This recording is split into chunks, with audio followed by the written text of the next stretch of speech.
Sometimes it feels like we're living in this weird in-between space. Like we're surrounded by all this ancient wisdom, these traditions that have been passed down for centuries. Right. But it's like, how do we actually make sense of that wisdom in our modern world? You know what I mean? Absolutely. It's like trying to fit a square peg into a round hole sometimes. Exactly. And that's what really drew me to today's deep dive. We're talking about Urgyen Sangharakshita and his approach to, well, he called it effective going for refuge. And that right there, that phrase is so important because it gets at the core of what he was trying to do. He wasn't satisfied with just the rituals and the traditions, the surface level stuff. He wanted to make it He real. wanted to unpack how these Buddhist teachings could actually be lived authentically in the world today. And that's the challenge, isn't it? I mean, think about it. The world the Buddha lived in was completely different from ours. Like, can you imagine? Small villages, limited communication. Right, life revolving around agriculture, the seasons. And now look at us. We're globally interconnected, living in these megacities, technology changing faster than we can keep up. Exactly. Yeah. So Sangharakshita recognized that Buddhism it's like it needed a software update or something. To be compatible with the latest operating system. Exactly. To speak to the anxieties and complexities of our modern experience. And one of the places he starts is with this idea of going for refuge. Which, okay, most people who know a little about Buddhism have heard of the three jewels, right? Right, the Buddha, the Dharma, and the Sangha. The teacher, the teachings, and the community. The basics. Yes, but Sangharakshita, he pushes us to go deeper. He says it's not enough just to intellectually grasp those concepts. Effective going for refuge means we have to actually integrate them into our lives. So it's not about blind faith. No, Mm-hmm. it's about letting those principles shape how we think, how we act, how we interact with the world around us. It's about embodiment, not just belief. Yes. So how do we actually do that? Like, if the Buddha represents this awakened potential, how do I cultivate that in myself? If the Dharma is a path, how do I walk it in this crazy world with all its distractions? It's a process for sure. And what about the Sangha? If it's about community, how do you even begin to create meaningful connections when everything feels so Fragmented. fragmented? Yeah, that's the word. These are the questions that Sangharakshita was wrestling with and trying to find answers for in a modern context. Let's unpack some of those answers then. And I think a good place to start might be with the Buddha himself. Because I'll be honest, sometimes that traditional reverence, it can feel a little at odds with how we approach things today. I see what you mean. We're taught to question everything, right? Exactly. And Sangharakshita understood that tension. He wasn't advocating for some kind of blind faith, or clinging to dogma. So what was he saying? He encouraged people to engage with modern scholarship, to question the traditional interpretations, to approach the Buddha with a critical but open mind. Like, he wanted us to remember that Shakyamuni, the historical Buddha, he was a radical thinker. He challenged the norms of his time. That's interesting. So it's not about putting the Buddha on a pedestal, but more about embodying that same spirit of inquiry, that courage to question, to seek truth for yourself. Yes, he wanted people to engage with the Buddha's teachings in a way that felt alive, relevant to their own lives. So we're not just talking about some historical figure. This is about tapping into that potential within ourselves, right? Absolutely. It's about taking the essence of his message, the universality of suffering, the possibility of liberation, and finding ways to apply those truths in our own unique circumstances. Okay, so we've got the Buddha as this model of awakened potential, challenging us to step into our own.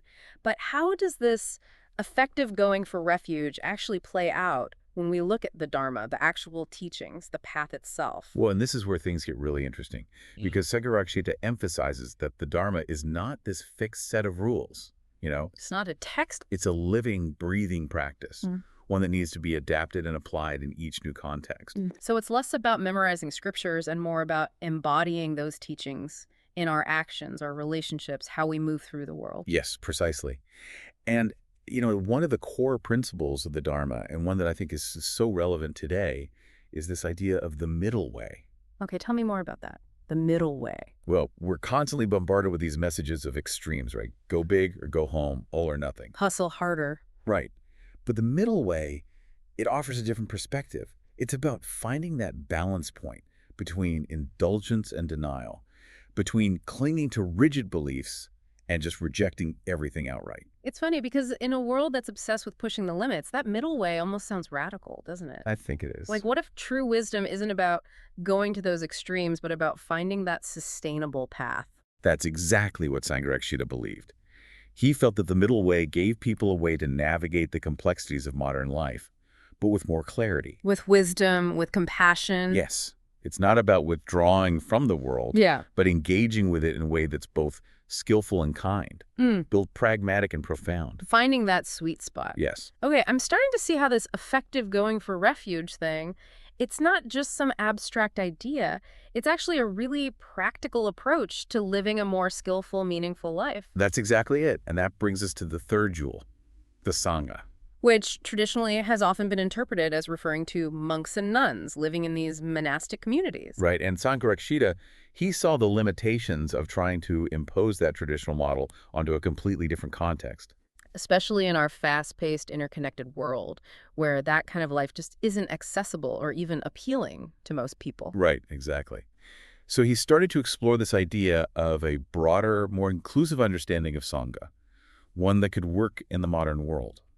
So instead of just trying to recreate the old forms, he was looking for ways to express those core values of community and support in ways that made sense in a modern context. Exactly. And he talked often about this idea of Kalyana spiritual friendship. Spiritual friendship, I like that. It's about creating communities where people can support each other on their spiritual journeys, offering encouragement, challenging each other to grow. It's like recognizing that we all need those people in our corner, Yeah. the ones who get it, Yeah. who understand the path and can offer a helping hand or a gentle nudge when we need it.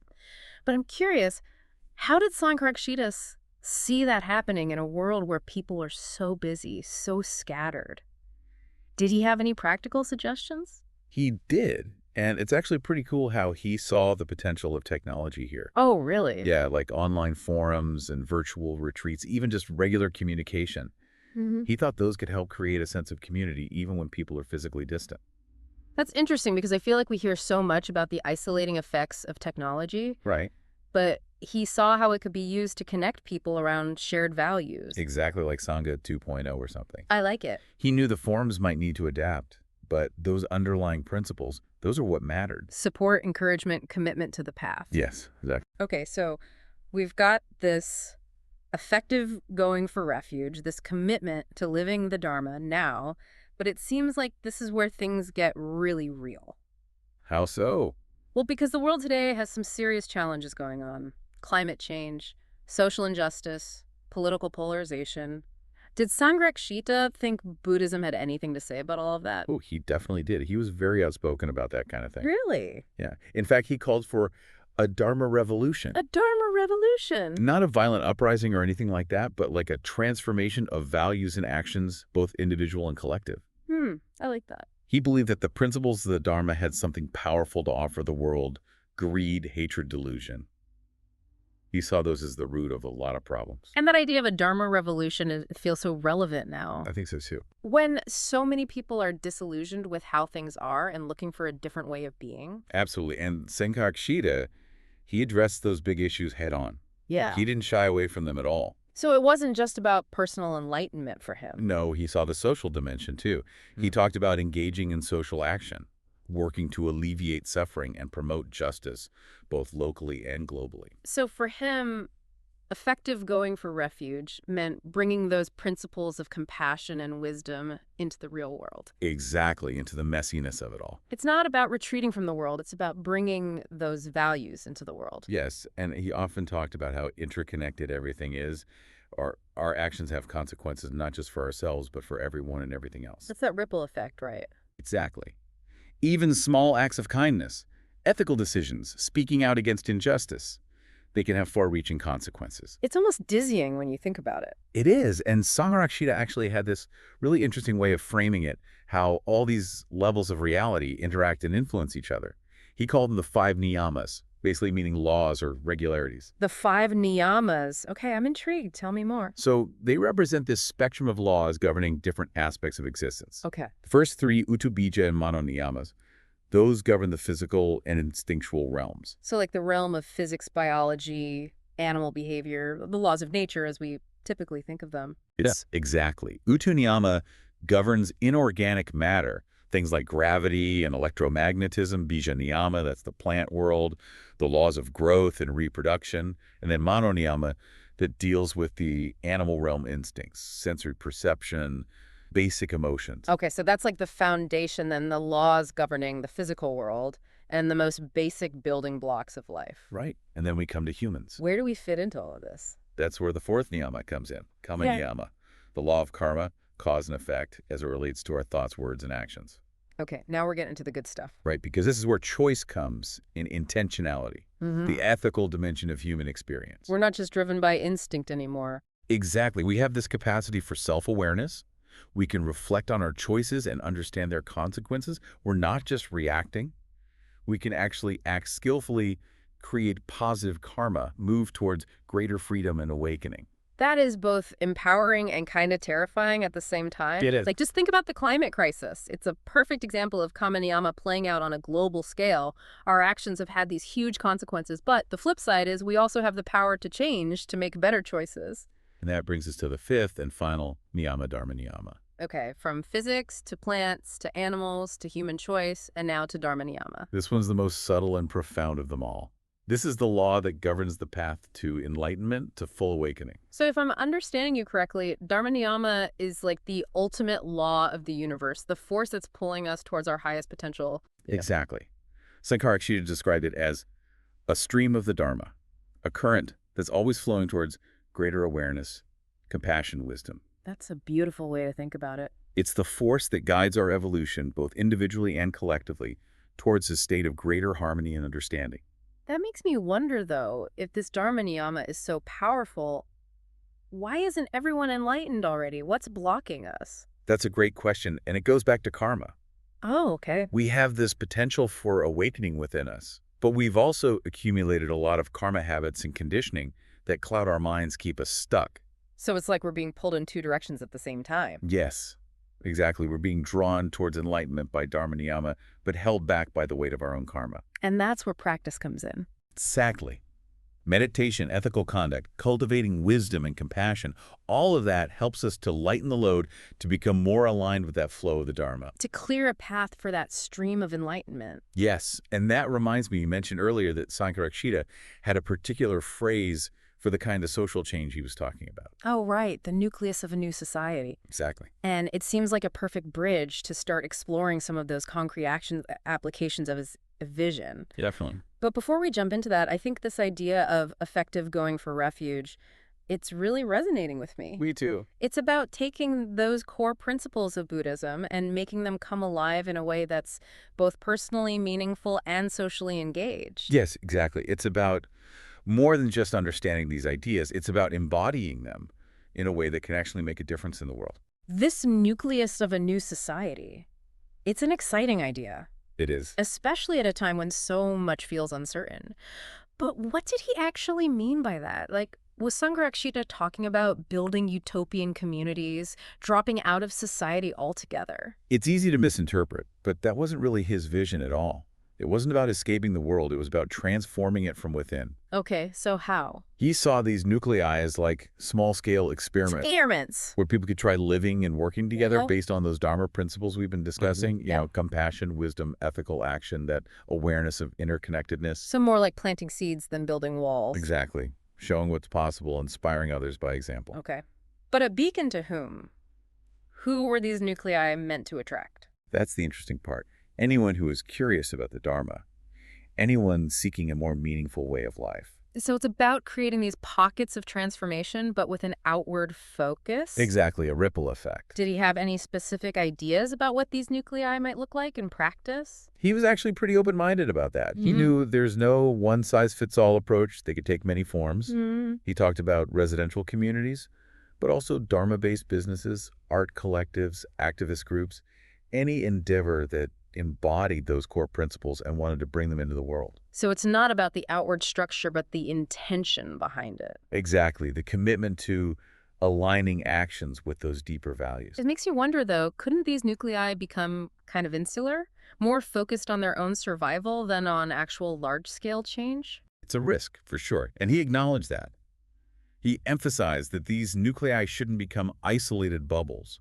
They need to be interconnected, collaborating, working to address the suffering and injustice in the world around them. Finding that balance between a strong internal foundation and actively engaging with the world? Exactly. It's not easy, but it's essential if we want to create real lasting change. It really is. I think what's so compelling about Sangharakshita's vision is that it's not about easy answers or rigid rules. It's an invitation more than anything. An invitation to what? To action, to bring those Dharma principles to life in our own unique ways, to be the change we want to see. One step at a time. Exactly. One skillful action, Yeah. one compassionate choice, one courageous conversation at a time. Yeah. And that is what makes this effective going for refuge so powerful.